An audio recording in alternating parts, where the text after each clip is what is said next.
Hola y bienvenidos al Picalibro. Seguramente ya viste Spider-Man No Way Home. Si eso es así, pues quédate porque en este video voy a tratar de mostrar por qué la decisión que toma Spider-Man no solamente es inútil y errada, sino además que cambia por completo la visión que se puede tener sobre el Spider-Man de Tom Holland e incluso sobre los dos Spider-Man anteriores.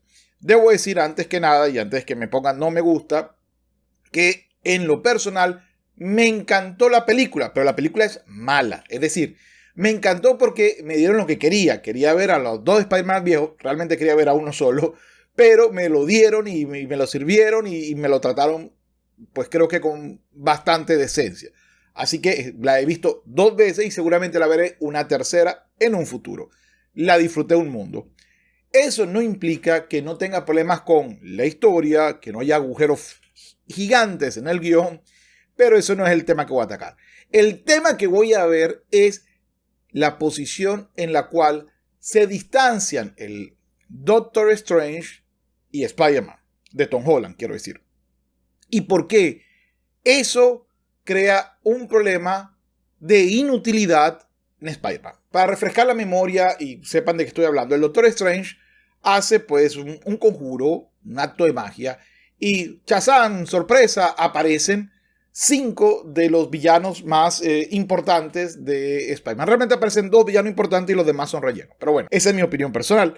Pero independientemente de eso, se crea un dilema. Cuando el Doctor Strange va a devolverlos a sus líneas temporales, es decir, a su universo y en su línea temporal respectiva, resulta que 2 de ellos dicen, ustedes van a morir. O le dicen a ellos. Y entonces Spider-Man dice, oye, los vamos a enviar a que mueran. No podemos darle otra solución. Entonces ahí hay un dilema. Y no es otro que qué hacer con los delincuentes. Los delincuentes, hay 2 grandes teorías iniciales. Después esto han sido pues combinadas, cambiadas, etc. Pero las 2 grandes posiciones que se ven acá son la teoría clásica del Doctor Strange, la pena que la sociedad le imparte a un sujeto se debe a que el sujeto ha tomado una decisión y debe atenerse a las consecuencias que se prevían sobre dicha decisión. ¿Qué? Que las personas son racionales y tienen que aceptar la responsabilidad o la culpa como consecuencia natural de su acción. Eso se le puede llamar destino y es la posición que el Doctor Strange asume. Y hay otra posición en materia de criminología que nació en contra de esta visión que estuvo pues por lo menos 20 siglos vigente de forma intuitiva como mínimo, porque como escuela propiamente no, pero casi nadie ponía en duda esa visión. El que comete un delito debe pagar su culpa por un acto de redención y por un acto de ejemplo. Es decir, tú colocabas la consecuencia y evitabas que los demás hicieran las cosas porque no querías que te pasara esas consecuencias. Esa era la visión del derecho penal y de los castigos en aquella época. Luego surge un estudio en donde pues, un investigador empieza a examinar algunos componentes comunes biológicos en todas las personas que cometían delitos graves. Y por supuesto, eso terminó derivando en la frenología, que fue por supuesto olvidada, pero sí en el concepto de que se consideraba que la persona que comete actos antisociales era un enfermo. Por consiguiente, no era una persona que racionalmente tomaba una decisión, sino que era un enfermo por diversas circunstancias. Una de las teorías más importantes de esta visión de la escuela positiva era que son enfermos biológicos. Y creo que Spider-Man realmente cree que estos 5 criminales que cometieron delitos graves, creo que salvo uno, y puedo equivocarme, todos cometieron homicidios o intentos de homicidios que fueron frustrados por el accionar de Spider-Man. Es decir, cometieron uno de los 3 delitos capitales en cualquier parte del mundo. Y sin embargo, la pregunta es, ¿son ellos responsables racionales o son enfermos? Y merecen una segunda oportunidad para ser curados. Ahora viene el conflicto. Cuando me refiero a un error que cometen con el Spider-Man de Tom Holland, no me estoy refiriendo a una visión consecuencialista. Es decir, no es que cometió el error de haber confiado en el Duende Verde y por ende perdió a la tía May. No. Eso es una visión consecuencialista. Y eso no tiene sentido en un héroe. Los héroes hacen el bien por el bien mismo. La pregunta es si la posición en la cual él trata a los delincuentes como enfermos, que es una posición de la escuela positiva, que ya veremos más adelante, es adecuada o no. Aquí vienen los problemas que me suscita esta edición de Spider-Man. Lo primero, esa modificación biológica o tecnológica de la conducta de los criminales realmente les da una segunda oportunidad. Es decir, después de cometer homicidio o homicidios frustrados, estos pueden salir libres o independientemente de lo que se está buscando es una condición en la cual hay una probabilidad de que no mueran. Pero igual, van a vivir el resto de su vida presos. Digo, tienen que ser consecuentes, ¿no? O no es así. O una vez curados estos sujetos pueden rehacer su vida y no ha pasado nada. Para entender la importancia de este conflicto es que, por lo menos la escuela clásica, no así la positiva, considera que hay dos tipos de sujetos que han cometido el delito. Hay como 4, pero 2 principales. Los que no pueden ser jamás curables, es decir, aquellos que no se van a arrepentir de sus actos y por consiguiente la pena solamente servirá como un escarmiento para que los demás no lo hagan. Sócrates, en palabras de Platón, me dice en su Gorgias: es propio de todo el que sufre un castigo, si se le castiga justamente, hacerse mejor y así sacar provecho o servir a los demás de ejemplo para que, al verle otro sufrir el castigo, tengan miedo y se mejoren. Los que sacan provecho de sufrir un castigo impuesto por los dioses o por los hombres son los que han cometido delitos que admiten curación. A pesar de ello, este provecho no lo alcanza más que por medio de sufrimientos y dolores. Y aquí, en el Hades, porque de otro modo no es posible curarse de la injusticia. Los que han cometido los más graves delitos y a causa de ellos se han hecho ya incurables son los que sirven de ejemplo a los demás. Ellos mismos ya no sacan ninguna ventaja porque son incurables.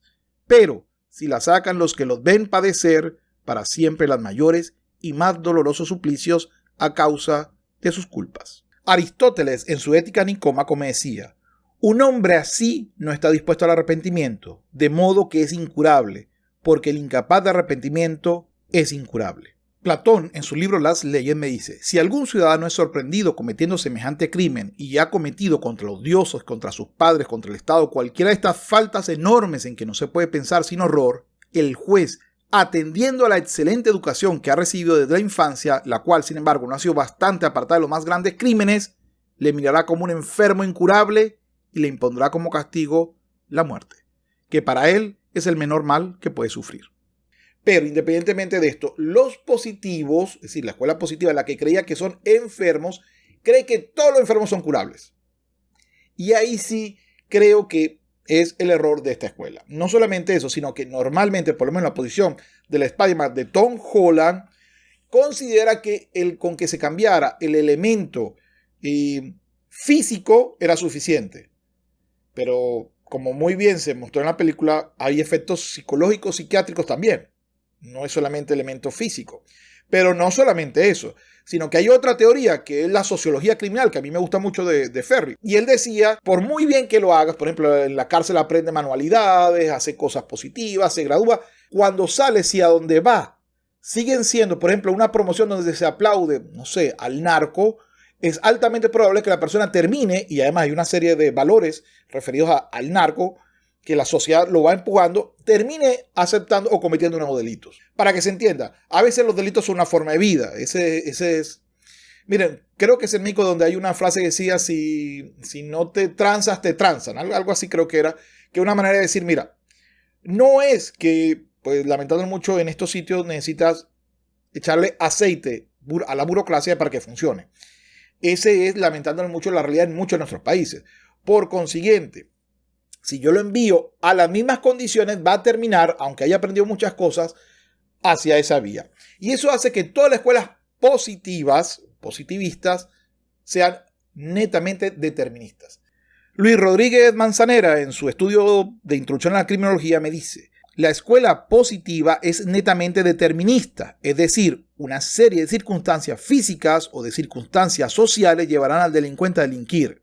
Si estas circunstancias no se dan, el hombre no delinquirá. El hombre no es tan libre como él cree. Su conducta, que aparentemente puede ser independiente, está en realidad manejada por toda una serie de circunstancias.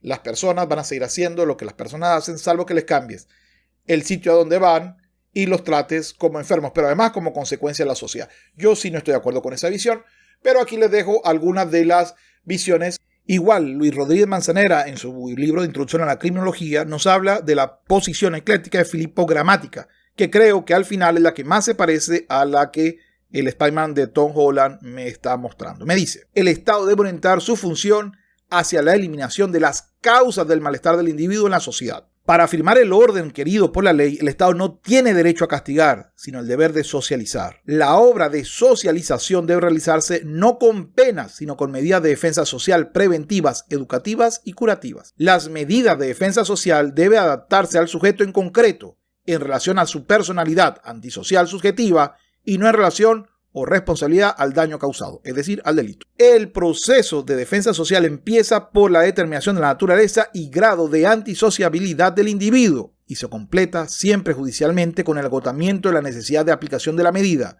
al igual que el tratamiento del enfermo concluye con su curación. Por supuesto, este es un video que apenas los introduce un poco a la criminología. Hay muchísimas otras visiones de la criminología, pero me gustaría que se entendiera que el enfoque aquí es para qué o por qué sale el delito. Y aquí, por supuesto, Ferry me hizo un cuadro que todavía tiene plena vigencia. El delito es un fenómeno normal, me lo dice Durkheim, o es anormalidad biológica. Ahí hay que meter a Spider-Man, al Spider-Man de Tom Holland. Cree que los delitos son anormalidades biológicas, deterministas. Otros me dirán que es una anormalidad social. Y por supuesto, las teorías eclécticas, pues por lo menos más aceptadas hoy en día, dicen que es un fenómeno complejo, biológico y social. Y bueno, eso pareciera ir más de la mano de la realidad. Sobre esta película van a salir 4 videos hasta ahora porque realmente creo que toca algunos temas de forma interesante y otras de forma bastante errada para la visión filosófica, social o jurídica del mundo de hoy. Bueno, es todo por hoy. ¿Qué piensas tú? ¿Crees que se equivocó el Spider-Man de Tom Holland al creer que los criminales y la maldad se puede curar biológicamente?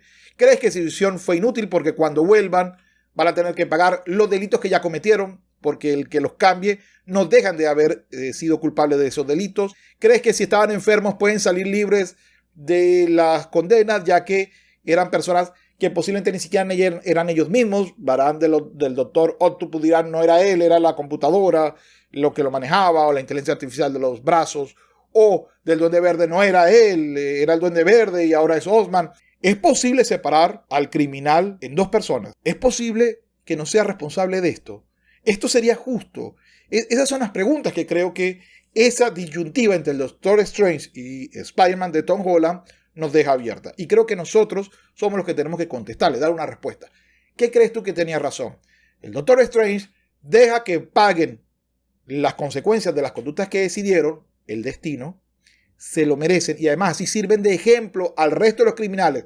Si ellos murieron, el resto de los criminales van a decir, bueno, voy a hacer delitos, pero no así porque si no muero. O por el contrario, ¿crees que la visión más humanista, entre comillas, de Spider-Man de Tom Holland es la adecuada? Son todos enfermos y todos los voy a curar. Eso me genera un problema muy grave que lo veremos en el próximo video. Esa es la primera parte. Pero y la segunda, cuando volverán a la misma circunstancia en donde estaban, o sea, unos segundos antes de su fallecimiento, o no. Es todo por hoy. Quiero agradecer a mi Patreon de verdad por apoyar al canal. Bien de seguidas. José Flores, Miguel de la Rosa, Jorge Guerra, El Perro de Diógenes, Albert Williams, Eva García Franco, Joaquín López, Rocío Cori, Humberto Ávila, Alex A.I., Cris Balco, Alberto Rojas, Darío López, Israel Hernández, Julio Ortiz, Diego Londoño, Luis Varga, Álvaro Arteaga, J. Frigo, Guillaume Padrón, Tony Macías, Marcos Alfonso, Leonel Virrojas, Cris Lula, Jaime Almenares, Gonzalo Alcina, Harry Won, Miguel Morales, Eduardo Soto, Mariano Sibila, Ernesto Pablo, Javier, Sergio Delgado, Cristian Contreras, Pablo Kevin y Shalom Paola. Muchísimas gracias por el apoyo al canal. Si te ha gustado el video, no olvides darle like, compartirlo, comentarlo para saber que esta serie con respecto a No Way Home pues va a gustar y bueno, tengo 3 videos más sobre el tema. Igualmente te invito, si has llegado hasta acá, que te suscribas a mi canal secundario, el Picalibro Live. La próxima semana ya empiezo nuevo en la red social morada. Por favor, estén pendientes. Lo voy a anunciar por aquí en comunidad. Igualmente te invito a que me sigas en mis redes sociales. Instagram, El Picalibro. Y por supuesto en Twitter, El Picalibro. Esto por hoy. Recuerda, no dejes que otro piense por ti. Menos Estado y menos impuesto es necesario. Sapere aude y hasta luego. Y espero que si cometes una infracción no te vea el Spider-Man de Tom Holland, porque entonces va a creer que necesitas una cura biológica haberte comido el semáforo.